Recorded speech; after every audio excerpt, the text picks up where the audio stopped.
مولاي صل وسلم دائما أبدا على حبيبك خير الخلق كلهم.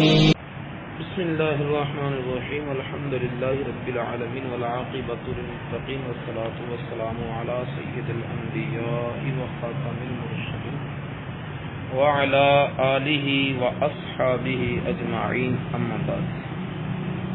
الحمدللہ مرکز طاہر جامعہ امینیہ رضویہ مظہر الاسلام مرکزی جامع مسجد سبحان اللہ غلام محمد آباد فیصل آباد میں حضرت قبلہ پیر طریقت رہبر شریعت ڈاکٹر پروفیسر محمد غلام غوث طاہری نقشبندی بخشی دامت برکاتہم القدسیہ کی کوششوں اور کاوشوں سے منعقد ہونے والی کلاس درس نظامی کی ترجمۃ القرآن کلاس میں آج ہمارا سبق سورہ البقرہ کی آیت نمبر 272 سے شروع ہوتا ہے.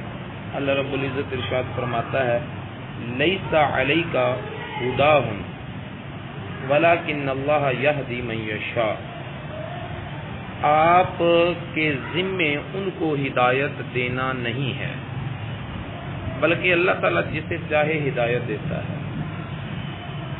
نبی پاک صلی اللہ علیہ وسلم کے ذمے ہدایت دینا نہیں ہے تو پھر آپ کی بعثت کا مقصد کیا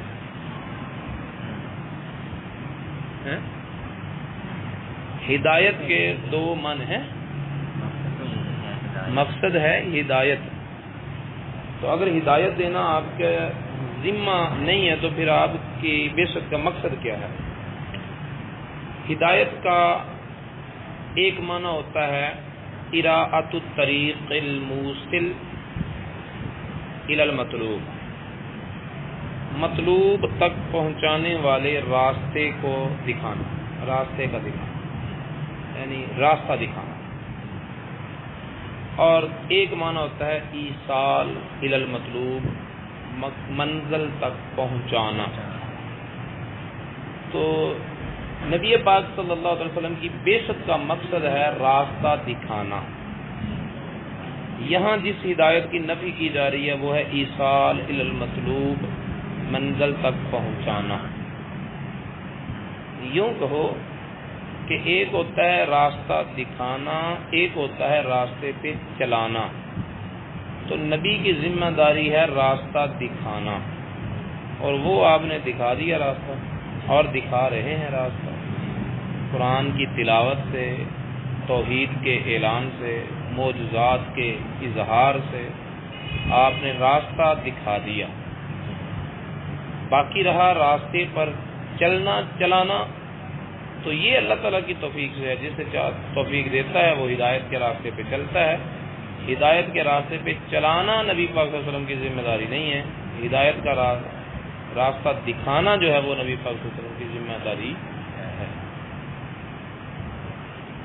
اس کا ایک معنی یہ بھی بیان کیا جاتا ہے کہ ایک ہے ہدایت اور ایک ہے ہدایت کی تخلیق. جس شخص کے لیے اللہ تعالیٰ نے ہدایت پیدا ہی نہیں کی اس کے لیے نبی پاک صلی اللہ علیہ وسلم ہدایت کو عدم سے وجود میں نہیں لا سکتے. یہ آپ کی ذمہ داری میں شامل نہیں ہے. یہ آپ کی ذمہ داری میں شامل نہیں ہے کہ آپ ہدایت کی تخلیق فرمائیں. ہدایت کسی کے لیے ہدایت کو پیدا کرنا یہ اللہ رب العزت کی قدرت اور شان الوہیت ہے. لیس علیک ھداھم، آپ کے ذمہ نہیں ہے ان کو راستے پر چلانا، بلکہ اللہ رب العزت جسے چاہتا ہے ہدایت دیتا ہے، یعنی حق کے راہ پر چلاتا ہے. اب اس آیت مبارکہ کو ایک دوسرے زاویے سے دیکھیں کہ اللہ رب العزت نے انبیاء کرام کی ڈیوٹی یہ لگائی کہ میرے بندوں کو حق کا راستہ دکھاؤ. ٹھیک ہے، اور پھر انہیں بار بار یہی کہا کہ تم میرے بندوں کو ہدایت کا راستہ دکھاؤ. کسی بھی نبی کے بارے میں اللہ رب العزت کا یہ کلام اور یہ فرمان ہے میرے علم میں نہیں ہے کہ اللہ تعالیٰ کہے کہ ہن بس بھی کر، بہت کرتا ہے۔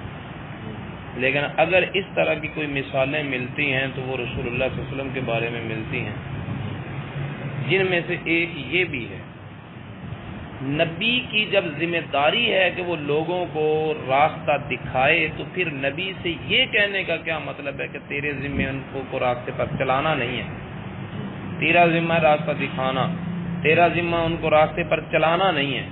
یہ کہنے کی ضرورت کب پیش آئی اور کیوں پیش آئی؟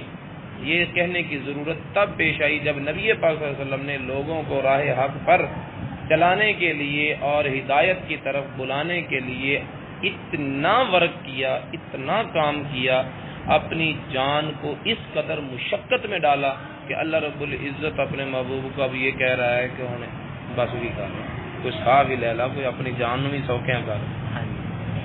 ٹھیک ہے، اس سے اندازہ کریں کہ اللہ تعالیٰ کی لگائی ہوئی ڈیوٹیوں کو رسول اللہ صلی اللہ علیہ وسلم نے کس قدر عمدگی کے ساتھ نبھایا کہ جس نے ڈیوٹی لگائی ہے اب وہی کہہ رہا ہے کہ کوئی سا بھی لے لا۔ جی لیس علیک ہداہم، نہیں ہے آپ کے ذمے ان کو ہدایت کے راستے پر، حق کے راستے پر چلانا، بلکہ اللہ تعالیٰ جسے چاہتا ہے حق کے راستے پہ چلاتا ہے۔ ہدایت کا یہی معنی حضرت امام اعظم علیہ الرحمہ نے اہدنا الصراط المستقیم میں کیا ہے کہ اے اللہ تو ہم کو حق کے راستے پر، سیدھے راستے پر چلا، سیدھے راستے پر چلا۔ یہ نہیں کہا کہ ہمیں راستہ دکھا، کیونکہ راستہ دکھانا تو پیغمبر کی ذمہ داری ہے۔ اگر راستہ دیکھنے کی تمنا کرنی ہو تو پھر وہ پیغمبر سے کہا جائے کہ ہمیں ہدایت دیں، ہمیں راہ حق دکھائیں۔ جب اللہ تعالیٰ سے مانگنا ہے تو پھر ان سے ایصال الی المطلوب مانگو کہ یا اللہ تو اب ہمیں توفیق بھی عطا فرما کہ جو راستہ ہمیں نبی پاک صلی اللہ علیہ وسلم نے دکھایا ہے ہم اس پر چل سکیں۔ وما تنفقوا من خیر فلانفسکم، اور جو بھی تم خرچ کرو گے خیر سے، حلال مال کو یہاں پر خیر سے تعبیر کیا گیا ہے کہ اپنے مال سے جتنا مال بھی تم خرچ کرو گے فلانفسکم، تو اس کا فائدہ تمہاری اپنی جانوں کو ہوگا، دنیا میں بھی ملے گا، آخرت میں بھی ملے گا۔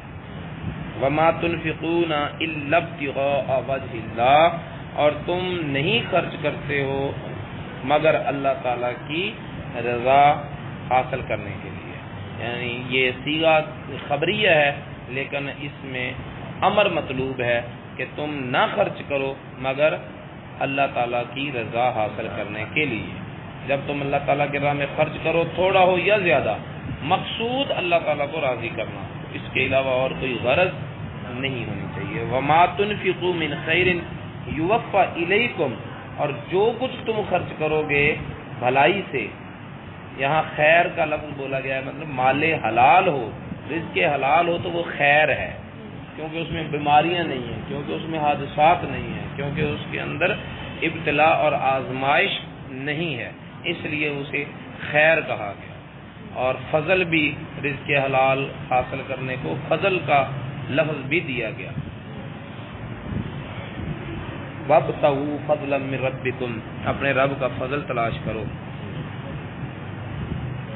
اور جو تم خیر سے خرچ کرو گے یعنی حلال مال سے جتنا مال تم خرچ کرو گے، یوفى الیکم، پورا پورا دیا جائے گا تمہیں، وانتم لا تظلمون، اور تم ظلم نہیں کیے جاؤ گے۔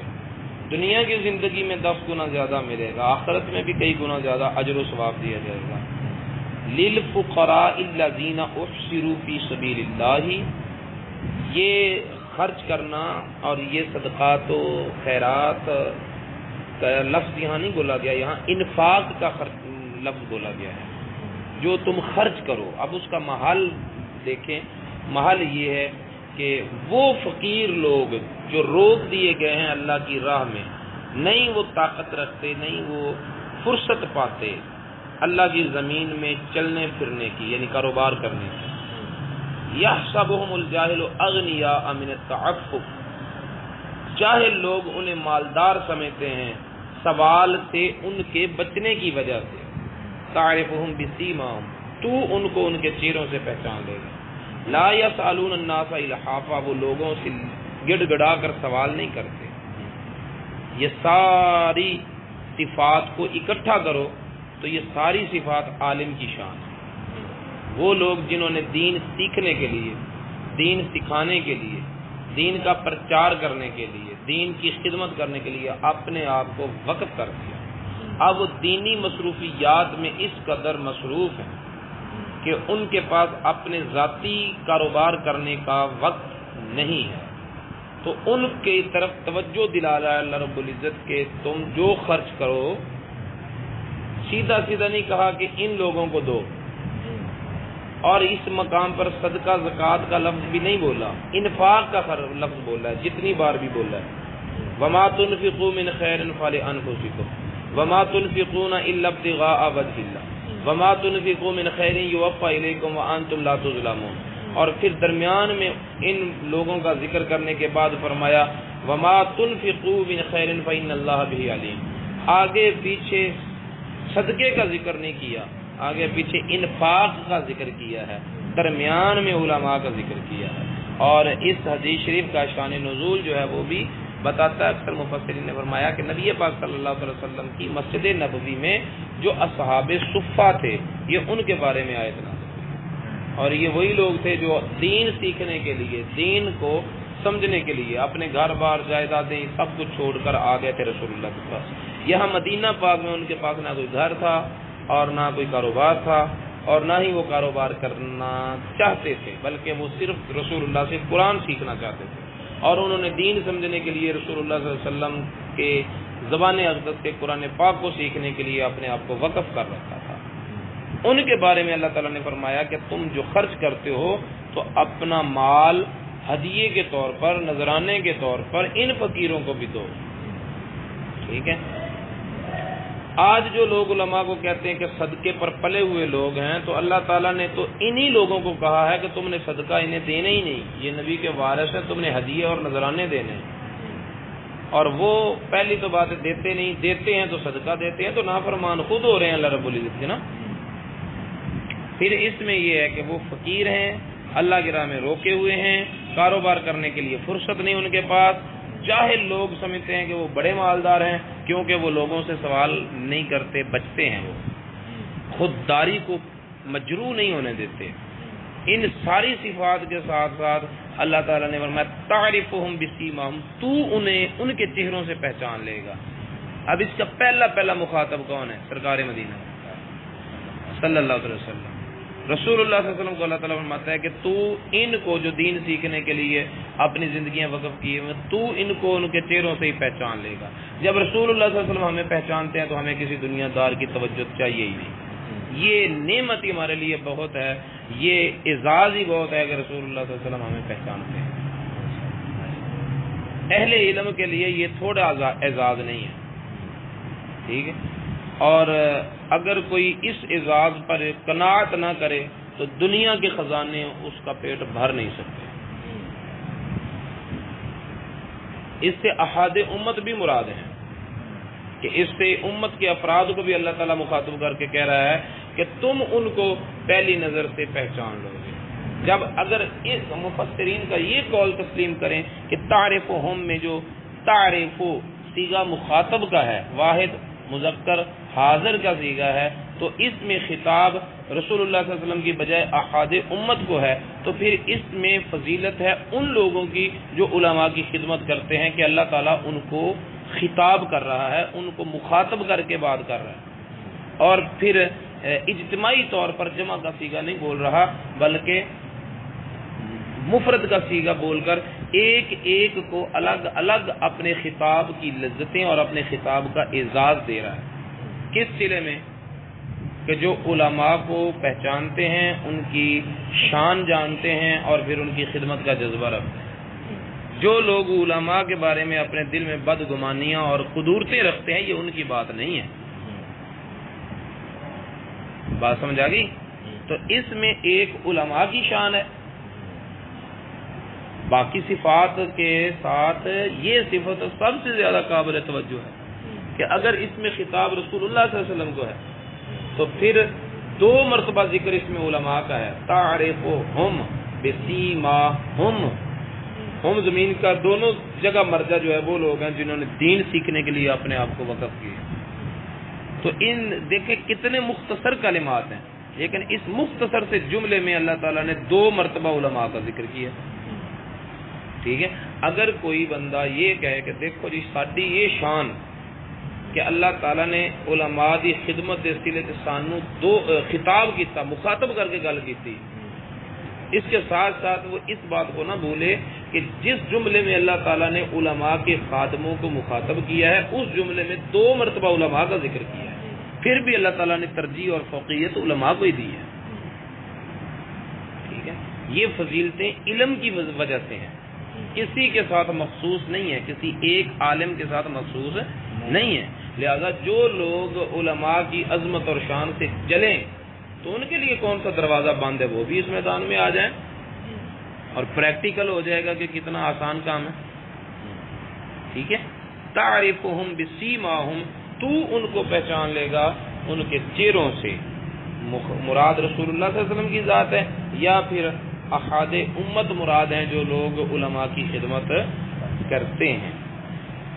لا یسألون الناس الحافا، اور وہ لوگوں سے چمٹ کر دامن پکڑ کر سوال نہیں کرتے، اور جو پھر کرتے ہوں پھر وہ اس صف میں نہیں. اس صف میں وہی ہے جن کی یہ صفتیں بیان کی ہوئی، جنہوں نے دین کے لیے اللہ کی راہ میں جو روکے گئے ہیں.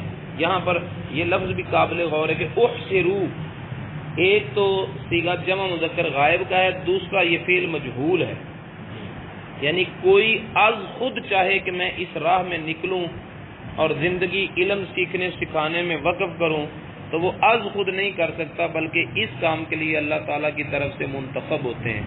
کہا جو روک لیے گئے، وہ فقیر جو روک لیے گئے اللہ کی راہ میں، یعنی اللہ تعالیٰ منتخب کرتا ہے ان بندوں کو جن سے اس نے اپنے دین کا کام لینا ہے.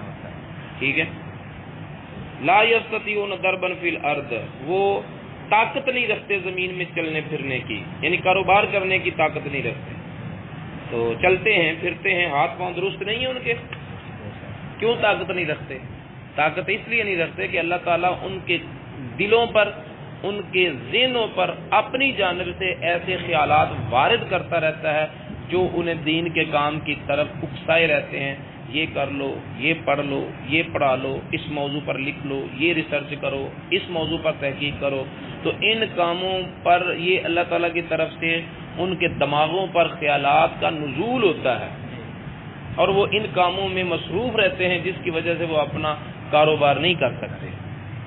ٹھیک ہے، ورنہ اگر وہ کرنا چاہیں تو کون سی شے رکاوٹ ہے. ٹھیک ہے، اور جو بندے کاروبار کرنے کی فرصت پا لیں، پھر اس کا مطلب ہے کہ لا یستطیعون میں وہ نہیں ہے نا، کیونکہ ان کو قدرت نے اپنی طرف سے اتنے کام سامنے کیے ہی نہیں دین کے کہ یہ کرو دین کا، یہ کام کرو، یہ کام کرو. یہ اللہ تعالیٰ نے ان کو یہ راستے نہیں دیے. اس کا مطلب ہے کہ احصروا میں وہ داخل نہ ہو سکے. آج بہت سارے لوگ علماء کو یہ کہتے ہیں کہ کاروبار کر لو، کوئی کام کر لو. ٹھیک ہے، اتنی تنگ دستی میں گزارا کر رہے ہو تو کوئی کام کر لو، اس میں پرافٹ زیادہ آئے گی، اس میں کافی سارے راستے اللہ تعالیٰ کی طرف سے پیدا ہو جائیں گے. تو ان کے لیے یہ لفظ احصروا فی سبیل اللہ جو ہے نا وہ قابل غور ہے کہ یہ بندے روک لیے گئے ہیں، ان سے کاروبار کرنے کی طاقت اس لیے چھین لی گئی ہے تاکہ تم میرا کام کرو. ٹھیک ہے، پھر باقی لوگوں کو یحسبہم الجاہل اغنیاء من التعفف. دوسری عالم کی شان یہ ہے کہ وہ کس قدر بھی اپنے حالات میں جکڑا ہوا کیوں نہ ہو، حالات اپنے لوگوں کے سامنے دکھائے نہ، بلکہ اپنے ان معاملات کو ہے فقراء میں داخل لیکن اپنے فقر کو چھپائے، اتنا چھپائے کہ جاہل لوگ، غافل لوگ جو ہیں اسے سمجھے کہ یہ بڑا مالدار ہے. جلتے ہیں تو جلیں لیکن سمجھیں کہ یہ مالدار ہے. عالم کو اس ڈریس میں ویل ڈریس رہنا چاہیے. عالم کو اپنی حالت جو ہے وہ اس قدر اچھی رکھنی چاہیے، دیکھنے والا سمجھے کہ ہمارے صدقوں کی یہ اسے ضرورت کوئی نہیں. ٹھیک ہے، لیکن جو لوگ اس کی ظاہری وضاحت اور اس کے اچھے لباس اور اس کی اس خودداری کو دیکھ کر یہ سمجھیں گے کہ اب ہمارے خدمت کی اسے ضرورت نہیں ہے، اللہ تعالیٰ نے ان کے لیے لفظ جاہل بولا ہے، اللہ تعالیٰ نے اس کے لیے لفظ جاہل بولا ہے۔ تعرفهم بسیماہم لا یسألون الناس الحافا، وہ لوگوں سے لپٹ کر سوال نہیں کرتے، ٹھیک ہے۔ تو یہ سارے اوصاف جن کو اللہ تعالیٰ کی طرف سے میسر آ جائیں وہ انتہائی خوش نصیب لوگ، ٹھیک ہے، باوجود اس کے کہ حالات بس اندر کھاتے انہیں کس قدر اذیتوں سے رہنا پڑتا ہے، لیکن اصل فقر یہ ہے، ٹھیک ہے۔ فقیری جو ہے نا وہ اے سی کے کمرے سے نکلے، اے سی کی گاڑی میں بیٹھے، کتوں کے ساتھ کھیلے، گھوڑوں کی دوڑ لگوائی، سارے کام دنیا داری کے کیے، اور ہیں یہ پہنچے ہوئے اللہ کے ولی کامل، شیخ کامل، ہادی برحق بنے ہوئے ہیں۔ تو یہ فقیری کو یہ جانتے ہیں، اور فقیری کی وہ لین ہے جو کہ مولویوں کو تو اس کی ہوا بھی نہیں لگی ہوئی، ان کو خود ہوا نہیں لگی ہوئی۔ فقیری ملی ان کو ہے جن کو کتاب ملی ہے، معرفت ملی ان کو ہے جن کو اللہ نے قرآن دیا ہے۔ اللہ والے ہیں ہی وہ جو قرآن والے ہیں، ٹھیک ہے، جس کے ہاتھوں سے، جس کی زبان کو قرآن کی تلاوت کی توفیق نہیں، جن کے دماغوں کو قرآن کے معانی کی توفیق نہیں، جن کے دلوں کے اندر قرآن کے اسرار کی جگہ نہیں، وہ کون عارف ہے، وہ کیسا ولی ہے، وہ کون سے شیخ کامل بن گئے ہیں۔ دنیا کی رسمیں اپنی جگہ پر، حقیقت کا معاملہ یہی ہے، قرآن کے بغیر کوئی شے بھی نہیں۔ وَمَا تُنْفِقُوا مِنْ خَيْرٍ فَإِنَّ اللَّهَ بِهِ عَلِيمٌ، اور جو تم خرچ کرو گے خیر سے، یعنی وہ مال جو علماء کے لیے خرچ ہونے والا ہے یا ہو چکا ہے، دیکھیں بات علماء کی کرنی ہے، اس سے پہلے مال خرچ کرنے کا ذکر کیا تو لفظ خیر ہی بولا ہے، اس کے بعد مال خرچ کرنے کا ذکر کیا تو اس مال کو خیر ہی کہا ہے، یعنی اللہ تعالیٰ نے اس مال کو خیر کا نام دیا ہے جو مال علماء پر خرچ ہو۔ الذين ينفقون اموالهم بالليل والنهار سرا وعلانية فلهم اجرهم عند ربهم ولا خوف عليهم ولا هم يحزنون، وہ لوگ جو خرچ کرتے ہیں اپنے مال دن کو اور رات کو چھپا کر اور اعلانیہ طور پر، تو ان کے لیے ان کا اجر ان کے رب کے پاس ہے، اور نہ انہیں کوئی خوف اور نہ وہ غمگین ہوں گے، ٹھیک ہے۔ تو الا ان اولیاء اللہ میں بھی یہی لفظ ہے، لا خوف علیہم ولا هم یحزنون، پھر کہہ لیں کہ یہ اس طرح خرچ کرنے والے لوگ اللہ کے ولیوں میں شامل ہیں، ٹھیک ہے۔ اور یہ بھی کہا جا سکتا ہے کہ لا خوف علیہم ولا هم یحزنون، جس طرح اولیاء اللہ کی جزا ہے اسی طرح ان لوگوں کی بھی جزا ہے۔ لا خوف علیہم ولا هم یحزنون یہ قرآن پاک میں متعدد مقامات پر متعدد صفات کے حاملین پر بولا گیا ہے، انشاءاللہ میں ان مقامات کو بھی جمع کروں گا کہ یہ کتنی آیات میں آیا ہے۔ یہ آیت کریمہ حضرت ابوبکر صدیق رضی اللہ تعالی عنہ کی شان میں نازل ہوئی، آپ نے 4000 درہم خرچ کیا، 1000 اور کہ ایک روایت میں 40000 درہم خرچ کیا، 10000 دن کو، 10000 رات کو، 10000 اعلانیہ، 10000 پوشیدہ چھپا کر، تو ان کے بارے میں یہ آیت کریمہ نازل ہوئی۔ ایک روایت یہ ہے کہ حضرت علی المرتضیٰ شیر خدا کرم اللہ وجہ الکریم نے 4 درہم خرچ کیے، ایک رات کو، ایک دن کو، ایک چھپا کر، ایک اعلانیہ، تو ان کے متعلق یہ آیت کریمہ نازل ہوئی۔ تو اس آیت کریمہ میں شان صدیق اکبر بھی ہے، شان مولا علی بھی رضی اللہ تعالیٰ عنہ، اور جو کوئی بھی اس صفت کا حامل ہوگا اس کے لیے بھی فضیلت کا باب ہے۔ الذین یأکلون الربا لا یقومون الا کما یقوم الذی یتخبطہ الشیطان من المس، وہ لوگ جو کھاتے ہیں سود، نہیں وہ کھڑے ہوں گے اللہ کی بارگاہ میں قیامت کے دن مگر اس کی طرح جو کھڑا ہوتا ہے وہ شخص جس کو شیطان نے چھو کر بدحواس کر دیا۔ اب اس میں ایک بات یہ بھی پتہ چل گیا کہ جو شیاطین ہیں جب وہ چھوتے ہیں تو بدحواسی کا عالم طاری ہوتا ہے. آسیب زدہ شخص اپنے حواس میں نہیں ہوتا. تو شیاطین جب چھوتے ہیں تو اس وقت بھی بندے پر بدحواسی چھا جاتی ہے. یہ اللہ کے دشمن لوگ ہیں. اگر ان کے چھونے اور ان کے مس کرنے میں یہ اثر ہے کہ بندے پر بدحواسی طاری ہوتی ہے، تو جو اللہ کے ولی ہیں، اللہ کے دوست ہیں، ان کے چھونے میں کوئی اثر نہیں ہوگا. شیاطین کے مس کرنے میں اثر ہے، اللہ کے دشمن مس کریں تو اثر ہے. تو اللہ کے دوست اگر مس کریں تو اس میں اثر نہیں ہوگا. اس میں اثر ہوگا اطمینان کا، راحت کا، سکون کا. ٹھیک ہے. تو اسی وجہ سے بزرگوں سے ہاتھ پھراتے ہیں، میرے پنڈے دے تھلکی لا دو، میرے سر پہ پیار دے دو. بچے کو ہاتھ پھراتے ہیں، ان کی برکتیں حاصل کرتے ہیں. ٹھیک ہے. اور فرمایا کہ سود لینے والا شخص نہیں کھڑا ہوگا مگر جیسے کھڑا ہوتا ہے وہ شخص جس کو شیطان نے چھو کر بدحواس کر دیا. ٹھیک ہے. یہ عالم ہوگا سود خور کا قیامت والے دن. کیوں؟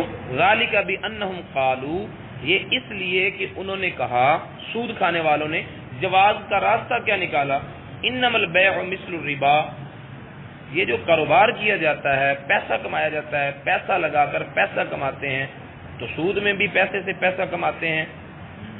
تو سود جو ہے وہ کاروبار کی طرح ہی ہے. ٹھیک ہے. اگر ظاہری عقلی طور پر دیکھا جائے تو تجارت کریں، پیسے سے پیسہ ہی کمایا نا. تو اگر ڈائریکٹ سود سے پیسہ لے لیا تو پیسے سے پیسہ ہی کمایا نا. لیکن فرق کیا ہے؟ فرق یہ ہے کہ احل اللہ البیع وحرم الربا، بیع کو اللہ نے حلال کیا ہے، ربا کو اللہ نے حرام کیا ہے. پیسہ ہی کمانا پیسے سے، لیکن ایک طریقے کو اللہ نے حرام کر دیا ہے، ایک طریقے کو اللہ نے حلال کر دیا ہے. مسئلہ عقل کے فیصلوں کا نہیں ہے، مسئلہ اللہ کے فیصلوں کا ہے. کہ اللہ تعالیٰ نے جس راستے سے منع کیا ہے رک جاؤ، جس راستے پر چلنے کا حکم دیا ہے اس پر چلو. بے شمار دیگر مصلحتوں اور حکمتوں کے بنیادی طور پر بندہ مومن کو جو چیز پیش نظر رکھنی چاہیے وہ یہ کہ وہ ادھر ادھر کے دلائل، ادھر ادھر کی مزید بحث، تمہیز، کیلا اور کالا میں مبتلا نہ ہو، الجھن میں نہ پڑے، بلکہ وہ ایک سیدھی سی بات کرے کہ یار اللہ تعالیٰ نے یہ کام جائز رکھا ہے، جائز ہے، اس کام سے منع کیا ہے، حرام ہے، بس. اب باقی عقل کیا کہتی ہے اس کو چھوڑو.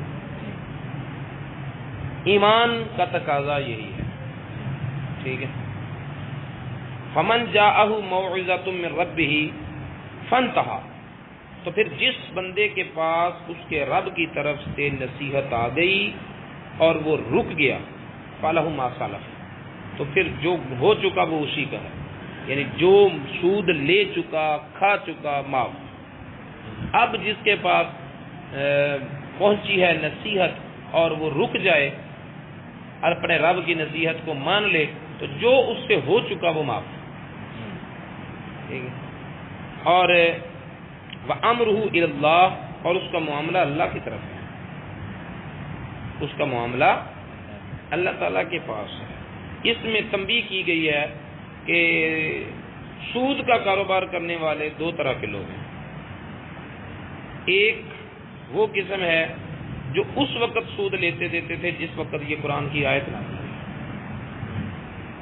ایک قسم ان لوگوں کی ہے جو قرآن پاک نازل ہونے کے بعد، کلمہ پڑھنے کے بعد، انہوں نے قرآن پڑھا یا نہیں پڑھا اس کا مطلب نہیں ہے. انہوں نے کلمہ پڑھا نا، تو کلمہ پڑھنے کا تقاضا ہے قرآن بھی پڑھیں.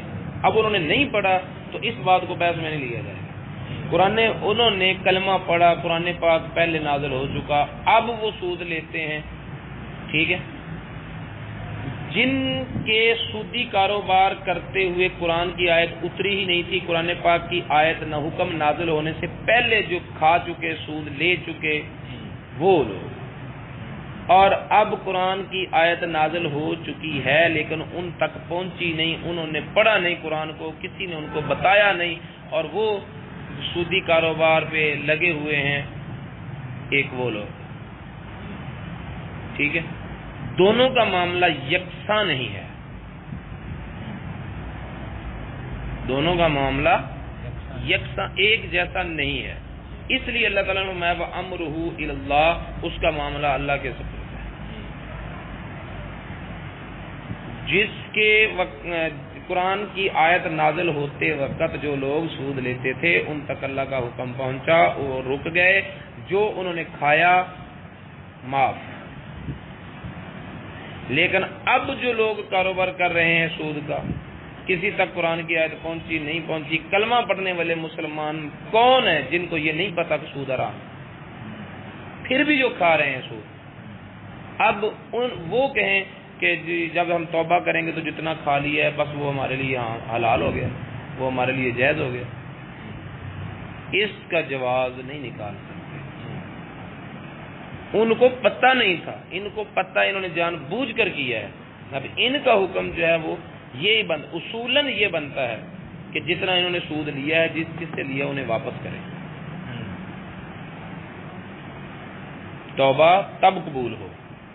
ٹھیک ہے، لیکن اس مشکل گھاٹی سے کون گزرے گا، کون نہیں گزرے گا، کون ان شرائطوں پر توبہ کرے گا، کون نہیں کرے گا، اللہ تعالیٰ فرماتا ہے وَأَمْرُهُ إِلَى اللَّهِ. راستہ بتانا تمہاری ذمہ داری ہے. کوئی کرتا ہے نہیں کرتا، کس انداز میں توبہ کرتا ہے، جس انداز میں بھی کرتا ہے کرے، معاملہ اس کا اللہ کے سپرد ہے. وہ معاف کر دے گا یا حساب لے گا یا کسی طرح پورا کرے گا، جو بھی اس کا معاملہ ہے اللہ کے سپرد ہے. وَمَنْ عَادَ، لیکن جو توبہ کرنے کے بعد یا یہ حکم اس تک پہنچنے کے بعد پھر بھی جو لوٹا، یا لوٹا کا مطلب یہ ہے کہ اس نے سودی کاروبار پھر بھی کیا، فَأُولَئِكَ أَصْحَابُ النَّارِ، تو وہ دوزخی ہیں. وہ لوگ دوزخی ہیں. ہم فیہا خالدون، اور دوزخ میں وہ ہمیشہ ہمیشہ رہیں گے. یہ کافروں کی سزا ہے. اس لیے بعض مفسرین کرام نے یہ لکھا ہے کہ من عادہ سے مراد یہ ہے کہ جو کوئی حلال سمجھ کر سودی کاروبار کرے، کیونکہ سود کو حلال سمجھنے سے بندہ کافر ہو جاتا ہے. کافر ہمیشہ ہمیشہ دوزخ میں رہے. ٹھیک ہے، یمحق اللہ الربا، مٹا دیتا ہے اللہ تعالیٰ سود کو، ویربی الصدقات، اور صدقات کی پرورش کرتا ہے. سود لینے والا اپنے مقروضوں سے سود اس طرح وصول کرتا ہے جیسے کوئی درندہ اپنے شکار پہ جھپٹتا ہے. اس کے اندر سے انسانیت ختم ہو چکی ہے. وجہ یہ ہے کہ وہ اندھا مال لوگوں سے لیتا ہے، اندھیر نگری میں وہ مال ختم ہو جاتا ہے، برکت ہوتی نہیں. ٹائم سے پہلے اس کے 10,000 کا خرچہ 1,00,000 روپیہ لے لیا، 10 دن سے پہلے وہ خرچ ہو جانا ہے. پھر 4-5 دن اس کے لیے رہ جانے ہیں کہ اب کہاں سے لوں خرچہ. پھر اس کے پاس اور کون سی جگہ پیسے لینے کی، جن کو قرضہ دیا ہوا ہے سود لینا ہے تو انہی سے لے گا. ٹھیک ہے، تو اس کی یہ مت ماری جاتی ہے کہ یہ میرے ساتھ ہو کیا رہا ہے. ٹھیک ہے، میں اتنا مال لاتا ہوں کدھر جاتا ہے. پھر وہ اپنی پریشانی کا جو عالم ہے وہ اپنے مقروضوں پر نکالتا ہے. یمحق اللہ الربا، اللہ مٹاتا ہے ربا کو. یہ کئی گنا زیادہ بھی لے لیں تو انہوں نے اسی طرح روتے دھوتے ہی رہنا ہے، کیونکہ اللہ تعالیٰ کی طرف سے برکت نہیں ہے. یربی صدقات، اور پرورش کرتا ہے صدقات کی. واللہ لا یحب کل کفار اثیم، اور اللہ تعالیٰ نہیں پسند فرماتا ہر گناہ گار بد کردار کافر کو. ان الذین آمنوا وعملوا الصالحات واقاموا الصلاۃ وآتوا الزکاۃ، بے شک وہ لوگ جو ایمان لائے، جنہوں نے نیک اعمال کیے، نمازیں قائم رکھی، زکوٰۃ ادا کی، لہم اجرہم عند ربہم، انہی کے لیے ان کا اجر ہے ان کے رب کے پاس. ولا خوف علیہم ولا هم يحزنون، ان پر نہ کوئی خوف ہے نہ وہ غمگین ہوں گے. یہ لا خوف والی شان پھر ان لوگوں کے لیے بھی بول دی گئی نا. ٹھیک ہے، یا ایھا الذین آمنوا اتقوا اللہ وذروا ما بقی من الربا، ایمان والو اللہ تعالیٰ سے ڈرو، تقوی اختیار کرو اور چھوڑ دو جو باقی ہے سود۔ ان کنتم مومنین، اگر تم مومن ہو۔ فإن لم تفعلوا، اگر تم یہ کرم نہیں کرو گے، اگر تم نے یہ نہ کیا، یعنی تم نے سود لینا نہ چھوڑا، فأذنوا بحرب من اللہ ورسولہ، تو پھر آؤ اللہ تعالیٰ اور اللہ کے رسول کے ساتھ جنگ کرو۔ وإن تبتم، اگر تم توبہ کر لو، فلکم رؤوس اموالکم، تو پھر تمہارے لیے اصل مال ہیں، ٹھیک ہے، جو اوپر سود لیتے ہو وہ چھوڑ دو، جو اصل مال قرضہ دیا نا وہ واپس لے دو۔ لا تظلمون ولا تظلمون، نہ تم ظلم کرو نہ تم پر ظلم کیا جائے۔ وإن کان ذو عسرۃ، اور اگر وہ تنگ ہو، تنگ دست ہو، کون؟ جس سے تم نے مقروض قرض لینا ہے، اگر وہ تنگ دست ہو، فناظرۃ الی میسرۃ، تو اس کی آسانی کے دنوں تک اسے مہلت دو، ٹھیک ہے۔ اب ان لفظوں میں یہ اشارہ ہے کہ جو آج تنگ دست ہے اس کے لیے آسانی کے دن بھی آنے والے ہیں، اسی لیے تو اللہ تعالیٰ نے یہ نہیں کہا کہ انہیں معاف کر دو، کہا کہ ان کی آسانی کے دنوں تک انہیں مہلت دو، مطلب ہے کہ آسانی کے دن ان پر آئیں گے، آسانی کے دن ان پر آئیں گے۔ وَأَن تَصَدَّقُوا، اور اگر تم، اور یہ کہ تم صدقہ کر دو، معاف کر دو انہیں قرض، یہ تمہارے لیے زیادہ بہتر ہے۔ ان کنتم تعلمون، اگر تمہیں علم ہے تو۔ واتقوا یوما ترجعون فیہ الی اللہ، ڈرو اس دن سے جس دن میں تم لوٹائے جاؤ گے اللہ تعالیٰ کی طرف۔ ثم توفی کل نفس ما کسبت، پھر پورا دی جائے گی ہر جان جو اس نے کمایا ہے، وہم لا یظلمون، اور وہ ظلم نہیں کیے جائیں گے، ٹھیک ہے۔ یہ آخری آیت ہے جو نبی پاک صلی اللہ علیہ وسلم پر نازل ہوئی۔ اس کے بعد نبی پاک صلی اللہ علیہ وسلم چند ایام اس حیات ظاہری میں رہے، پھر وصال فرما گئے۔ مولاي صل وسلم دائما أبدا على حبيبك خير الخلق كلهم